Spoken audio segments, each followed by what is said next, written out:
প্ৰথমে নিতা কিচেনলৈ সকলোকে স্বাগতম জনালো। আজি মই বনাব লৈছো পদিনাৰ চৰবত। গৰমৰ দিনত এগিলাস চৰবতে শৰীৰটো বহুত শীতল কৰি দিয়ে। বজাৰৰ চৰবতত বহু বেছি কালাৰ আৰু প্ৰিজাৰভেটিভ দিয়া থাকে আৰু এই চৰবত খাবলৈ ভাল লাগে, কিন্তু শৰীৰৰ বাবে এই চৰবতবোৰ হানিকাৰক। সেয়ে মই আজি ঘৰুৱাভাৱে কেনেদৰে বহুদিনলৈ ভাল হৈ থকাকৈ পদিনাৰ চৰবত বনাব পাৰি তাকে আপোনালোকক দেখুৱাম। তেন্তে আহকচোন পদিনাৰ চৰবত কেনেদৰে বনাব পাৰি চাওঁ। তাৰ বাবে মই ইয়াত পদিনা লৈছো 4 মুঠি। আপোনালোকে নিজৰ আন্দাজ মতে পদিনা লৈ ল'ব। পদিনাৰ পৰিমাণটো অকমান বেছি হ'লেও ইয়াত একো নাই। পদিনাখিনি মই ভালকৈ ঠাৰি গুচাই ভালকৈ ধুই ল'লো। এই চৰবত বনাবলৈ কেতিয়াও লেৰেলা আৰু ৰঙচুৱা পৰা পদিনা ব্যৱহাৰ নকৰিব। এতিয়া মই পদিনাখিনি এটা মিক্সি জাৰ লৈ লৈছো। তাত মই পদিনাখিনি গ্ৰাইণ্ড কৰি লম। গোটেইখিনি মই একেলগে দি লৈছো।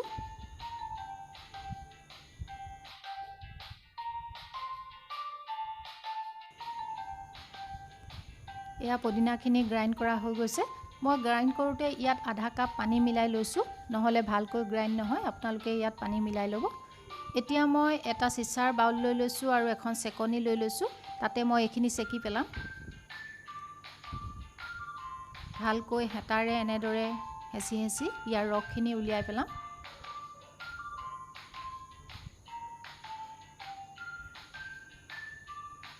আৰু মিক্সি জাৰটো ভালকৈ আমি অখালি দিছো। তাত আৰু অকমান পানী মিলাই দিছো। পুনৰ ভালকৈ হেঁচি হেঁচি তাৰ ৰসখিনি উলিয়াই পেলাব।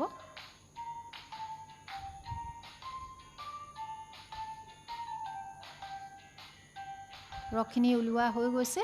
ইয়াত 1 কাপ পদিনাৰ ৰস হৈছে। এতিয়া এই পদিনাৰ ৰসখিনি আঁতৰাই ৰাখিম আৰু মই গেছৰ ওপৰত এটা চচপেন পাতি দিছো আৰু তাতে মই 2 কাপ চেনি দিছো। চেনি মই চাহৰ কাপেৰে লৈছো আৰু একে চাহৰ কাপেৰে 1 কাপ তাত পানী দিছো। পানীখিনি দিয়াৰ পিছত হেতাৰে এইখিনি ভালকৈ লৰাই থাকিম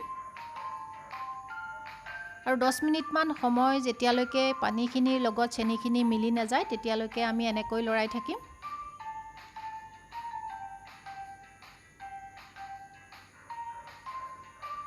দহ মিনিটমান সময় লৰোৱাৰ পিছত ইয়াত মই যিখিনি পদিনাৰ ৰস কৰি থৈছিলো সেইখিনি তাতে মিলাই দিম।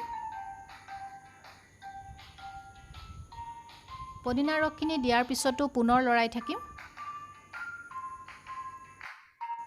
এতিয়া এই ৰসখিনি খুব ভালকৈ উতলিবলৈ দিম। মাজে মাজে গেছটো অকমান বঢ়াই দিব, মাজে মাজে কমাই দিব। এনেদৰে খুব ভালকৈ এইখিনি উতলিব লাগিব। আৰু যেতিয়া অকমান ৰসখিনি ডাঠ হৈ আহিব তেতিয়া মই তাতে দি দিম প্লেন নিমখ এচামুচ আৰু দিম এচামুচ ক'লা নিমখ। ক'লা নিমখ দিলে ইয়াৰ টেষ্টটো খুব ভাল হয়। পুনৰ এইখিনি ভালকৈ লৰাই দিছো।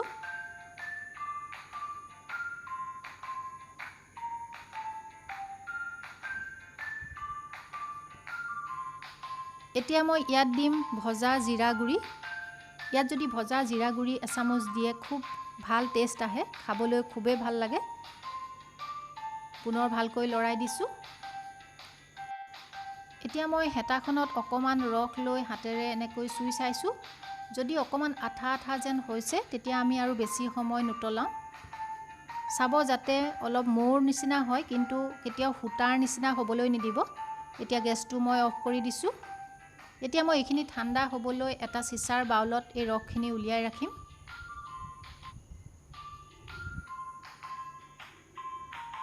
এইখিনি ঠাণ্ডা হ'বলৈ প্ৰায় 15 মিনিটমান সময় লাগিব। ঠাণ্ডা হ'বলৈ দিম। এতিয়া ঠাণ্ডা হৈ গৈছে।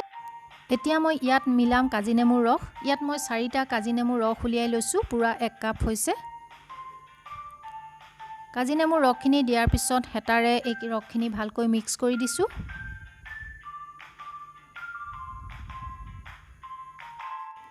এতিয়া আমাৰ পদিনাৰ চৰবত ৰেডি হৈ গ'ল। মই সাৰ্ভ কৰিবৰ বাবে 3টা গ্লাছ লৈ লৈছো। প্ৰথমে মই তাত দি দিম আইচ কিউব। যিমানটো আপোনালোকে ঠাণ্ডা খায় সিমানটো আপোনালোকে দি ল'ব। এতিয়া মই ইয়াত পদিনাৰ ৰস হেতাখনেৰে হেতাকৈ দি যাম। আপোনালোকে 4-5 চামুচ দিলে হ'ব চাহৰ চামুচেৰে, তাতকৈ বেছি দিলে এই ৰসটো খুব কাঢ়া হৈ যাব।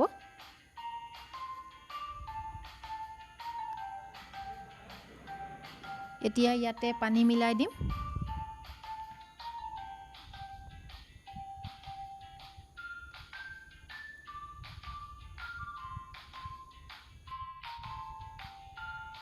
পানী মিলোৱাৰ পিছত চামুচেৰে এইখিনি ভালকৈ মিক্স কৰি দিছোঁ। ইয়াৰ পিছত ইয়াত মিহিকৈ কাটি ৰখা পদিনাৰ পাত দি দিছোঁ, দেখিবলৈও ভাল লাগে। এই চৰবত খাবলৈ বহুত বেছি সোৱাদ হয়, আপোনালোকে নিশ্চয় এবাৰ এই চৰবতটো ট্ৰাই কৰিব। বাকী যিখিনি চৰবত থাকি গৈছে আপোনালোকে চিচাৰ বটল এটাত ভৰাই ৰাখিব আৰু ফ্ৰিজত থৈ দিব, তেতিয়া আপোনালোকে এমাহ 2 মাহলৈকে এই চৰবত খাই থাকিব পাৰিব।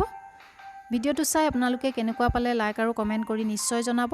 পুনৰ লগ পোৱাৰ প্ৰতিশ্ৰুতিৰে আজিলৈ আহোঁ।